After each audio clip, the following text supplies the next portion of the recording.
इस देश के अंदर मुगलों ने शासन किया, वर्षों वर्ष मुगलों ने शासन किया। हमारे देश में उन्होंने हमारे मंदिरों का पूरी तरीके से तोड़ के बुरा हाल किया। सनातन धर्म को उन्होंने रौंदा, औरंगजेब ने रौंदा, सबने, बाबर ने रौंदा। वो तो आक्रांता थे, वो विदेशी थे, वो तुगलकी थे, लेकिन उन आक्रांताओं से ज्यादा परेशानी और शर्म मुझे इस देश के अंदर बैठे हुए देसी आक्रांताओं पर आती है।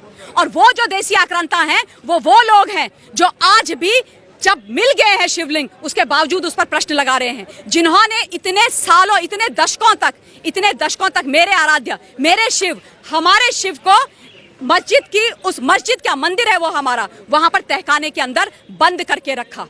उन जो देसी आक्रांता है उनसे मुझे परेशानी है और उनसे मुझे दुख होता है। मैं हमेशा से ये बात बोलती आई हूँ, किसी विदेशी की इतनी ताकत और हिम्मत नहीं है। ये जो भारत है ना, ये विश्व का सबसे शक्तिशाली राष्ट्र है और सबसे पुरानी सिविलाइजेशन है। हम किसी की इतनी ताकत नहीं थी कि कोई भी आकर के हमारे ऊपर शासन कर देता या आज भी कोई हमारे मुद्दों में बीच में बोल दे। जब तक इस देश के अंदर बैठे हुए मीर जाफर इस देश की जड़ न खोदे और इस देश के खिलाफ न खड़े हो जाएं। शर्म आनी चाहिए जिस तरीके से सनातन धर्म और हिंदुओं की हमारी संस्कृति को, हमारी आस्था को ध्वस्त करने के लिए जो देसी आक्रांता हैं, उन्होंने अपनी राजनीतिक और सामाजिक भूमिका निभाई है। लेकिन मुस्लिम पक्ष के वकील हैं, उनका कहना है कि आप किसी भी वस्तु को शिवलिंग मान लेंगे तो वो तो अदालत फैसला करेगी। आप पहले से ऐसा क्यों बोल रहे हैं जिसकी वजह से माहौल एक तरफा हो? देखो, ऐसा है, इन लोगों के बारे में मैं टिप्पणी करना नहीं चाहती हूँ। ये जो है ना, हमारा तो अल्लाह निराकार है, इनको कुछ पता वता है नहीं, इसलिए मैं इस विषय पर तो टिप्पणी करना नहीं चाहती हूँ। और अगर ये कह रहे हैं कि इनको लग रहा है कि कहीं पर भी कुछ भी मिल जाता है, तो फिर इन्होंने कंटेम्प्ट ऑफ कोर्ट क्यों किया? ये क्यों नहीं करवाना चाह रहे थे ज्ञानवापी मस्जिद की सर्वे? क्यों रोका गया था? आप लोगों को याद है ना, जब पहले दिन टीम गई थी कोर्ट की, उसके बाद किस तरीके से सारे के सारे मुस्लिम लोग वहां पर आ गए थे, कैसे घेराव कर दिया गया था, कैसे हकाल दिया गया था पूरी टीम को। ऐसा कोई करता है क्या? कंटेम्प्ट ऑफ कोर्ट की कोर्ट हो रहा था, कोई करता है क्या? उसके बाद 3 दिन सर्वे हुआ है, 2 दिन होना था, पहले दिन हुआ, आंखें खुली की खुली रह गई। जो पश्चिमी भाग है उसकी जो दीवारें देखी गई, तहखाने पर तहखाने जब खुले, कहीं घंटे मिल रहे हैं, कहीं पर मालाओं की आकृति मिल रही है, कहीं पर मूर्तियां मिल रही है। ये ओवरनाइट हो जाता है क्या? या जो टीम वीडियोग्राफी करने गई थी उसने पेस्ट किया है? नहीं ना, ये वहां पर था ना, इसका मतलब साफ है कि वहां पर मंदिर था। दूसरे दिन कल जो चीजें हुई हैं वो बहुत ही ज्यादा मतलब आंखें खोलने वाली थी। जब वहां पर पहुंचे तो समय था 8 से 12 बजे का। जब दोनों पक्ष के लोग पहुंचे और दोनों पक्ष के लोगों ने वहां पर सर्वे करना, वीडियोग्राफी करनी आरंभ करी और एक तहखाना खोला तो कीचड़ और पानी से भरा हुआ था। उसको जब हटाने की बात करी हिंदू पक्ष ने तो बोला हटाओ मत इसको, ऐसा करो इसकी बस फोटो खींचो और निकल लो। तो हिंदू पक्ष ने बोला क्यों ऐसा करें भैया, हमें देखना है इस पानी, इस दलदल, इस कीचड़ के नीचे क्या है। और इसीलिए 12 से वो समय 1.5 घंटे का हो गया और इसीलिए आज 8 से 10 का 2 घंटे का समय और मिला। और जब आज दोबारा जाकर के सफाई कराई गई तो वहां पर 12 फीट और 8 इंच के शिवलिंग मिले हैं। इतना बड़ा शिवलिंग मिला है, नंदी जी मिले हैं। और मैं सबसे बड़ी बात बोलना चाहती हूँ कि आज हम सब की तपस्या, और सबसे बड़ी तपस्या नंदी जी की पूरी हुई है। वो नंदी जो अपने आराध्य, अपने शिव की तरफ टकटकी लगा करके देख रहे थे। हम सब जानते हैं ये सच है, ये हर सनातनी जानता है कि नंदी का मुंह जिस तरफ होता है, शिव भगवान शिवलिंग उसी तरफ होते हैं। और ये नंदी का जो मुंह है वो शिवलिंग जिस तरफ है, जहां पर मस्जिद है वहीं पर है। और ये पूरी चीजें सर्वे में निकल करके आई हैं। ये कोई चीजें वहां पर आज तो लगाई नहीं गई हैं, आज तो ये चीजें वहां पर बिठाई नहीं गई हैं। और ये सारी चीजें इन हर एक व्यक्ति को मालूम था जिनके पोजीशन में मस्जिद है, जिन्होंने इतने सालों तक इस देश के अंदर शासन किया, यानी कि कांग्रेस सबको ये चीजें पता थी, लेकिन किसी ने वहां पर आर्कियोलॉजी डिपार्टमेंट को नहीं भेजा। आर्कियोलॉजी डिपार्टमेंट 70 सालों में क्या कर रहा था, क्यों वहां पर चेक नहीं हुआ? और जहां पर दलदल था उसके बगल में सुनते हैं कि वजू करते हैं, वजू यानी हाथ मुंह धोना, और वो हमारे शिवलिंग के ऊपर आ रहा है। इतना कुठाराघात हिंदुओं की, हमारी संस्कृति के ऊपर, हमारी सभ्यता के ऊपर, और फिर चाहेंगे कि हम बात भी ना करें, चाहेंगे कि हम उस विषय पर कुछ बोले भी ना।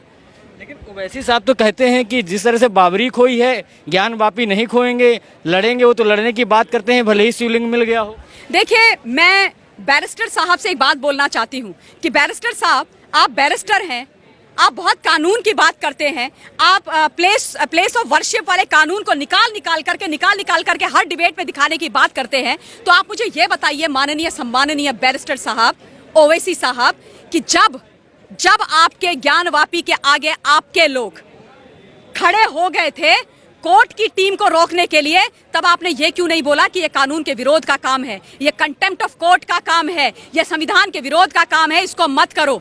तब आपने क्यों नहीं बोला? कोई लीगल काम जब हो रहा होता है तो बैरिस्टर साहब को दिखाई नहीं देता है, तब बैरिस्टर साहब सब कुछ भूल जाते हैं। पता है क्यों? क्योंकि बैरिस्टर साहब देश के अंदर घूम घूम के सिर्फ और सिर्फ तुष्टीकरण की राजनीति करते हैं, सिर्फ और सिर्फ इस देश को हिंदू और मुस्लिम में विभाजित करते हैं। और मैं बहुत बार इन लोगों को बोल चुकी हूँ, लगातार मैं इन लोगों को बोल चुकी हूँ कि आप लोगों की ये जो नापाक कोशिश है ये अब सफल नहीं होगी। इस देश का विभाजन धर्म के आधार पर हो गया है, बट गया ये देश धर्म के आधार पर, हो गया हिंदू मुस्लिम, अब दोबारा नहीं होगा। 1947 में हो गया। और एक बात और बोलना चाहती हूँ, मैं बहुत गदगद हूँ, मैं बहुत प्रसन्न हूँ कि किस प्रकार से आज इस ज्ञानव्यापी के तहखाने से शिवलिंग मिला है। और वो शिवलिंग आज का नहीं है, 1947 से वहीं पर था, तब भी था और आज भी है। और इस सच्चाई को कोई नहीं डिगा सकता। जो देसी आक्रांता है वो भी, और विदेशी आक्रांता औरंगजेब जो कर करके चला गया, बाबर जो करके चला गया, वो भी नहीं बदल सकते। इन्होंने पहले बाबरी मस्जिद के नाम पर तमाशा किया,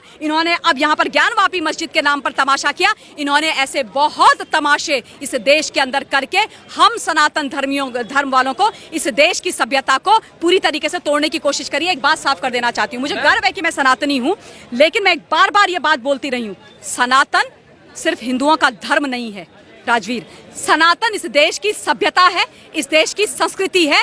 हाथ जोड़ के विनती है, उस पर इस तरीके से लांछन आक्षेप मत लगाइए, उस पर कुठाराघात मत कीजिए।